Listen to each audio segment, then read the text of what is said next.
অসম গোৰ্খা সন্মিলন বিটিআৰ ক্ষেত্ৰীয় সমিতিৰ এখনি বৰ্ধিত কাৰ্যনিৰ্বাহক সভা আজি ৰঙিয়াস্থিত মিলন হোটেলত সম্পন্ন হৈ যায়।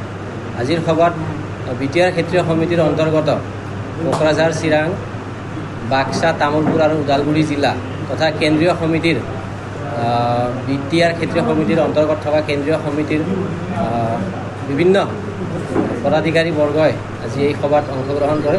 আজিৰ সভাত বিভিন্ন বিষয়ৰ ওপৰত চৰ্চা পৰিচৰ্চা হয়। বিশেষকৈ বিটিআৰ ক্ষেত্ৰৰ ভিতৰত থকা গোৰ্খাসকলৰ ভূমিৰ সমস্যা, যিটো সমস্যা তাৰমানে বহুত দিনৰ পৰাই ভূমি সমস্যাটো সমাধান হৈ থকা নাই। অসম গোৰ্খা সন্মিলন বিটিআৰ ক্ষেত্ৰীয় সমিতিয়ে বিভিন্ন সময়ত বিটিআৰৰ প্ৰমুখ প্ৰমোদ বড়ো ছাৰক লগ ধৰি বিভিন্ন মেমৰেণ্ডাম আমি অলৰেডি ছাবমিট কৰিছোঁ। বিভিন্ন ধৰণৰ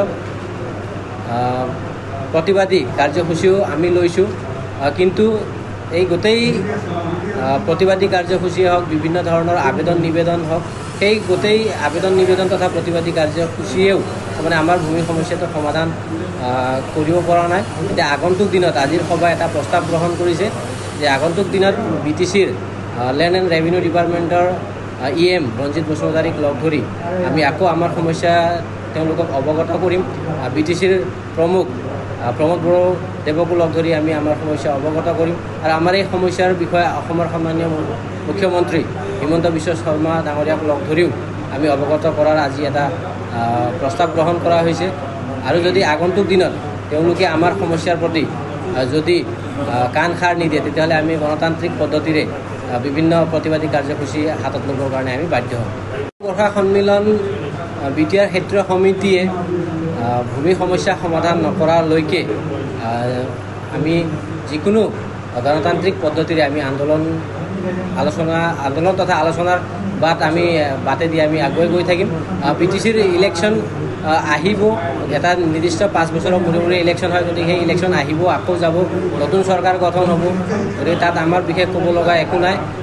আমি আগন্তুক দিনত যদি ভূমি সমস্যা সমাধান নহয়, তেতিয়াহ'লে এই চৰকাৰৰ বিৰুদ্ধেও আমি আন্দোলন কাৰ্যসূচী হাতত ল'ব পাৰোঁ।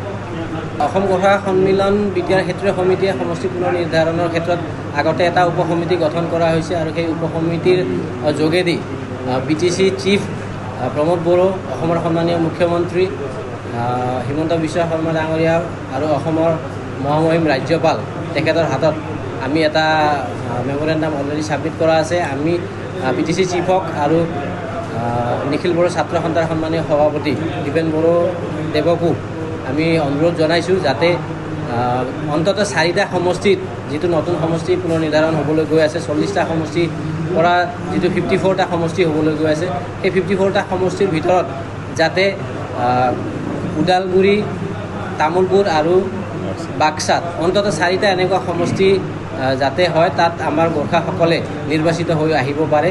তাৰ কাৰণে আমি অলৰেডি মেমৰেণ্ডাম ছাবমিট কৰিছোঁ, আৰু আমি আশা ৰাখিছোঁ আমাৰ যিটো ন্যায্য দাবী, সেই দাবীত তেওঁলোকে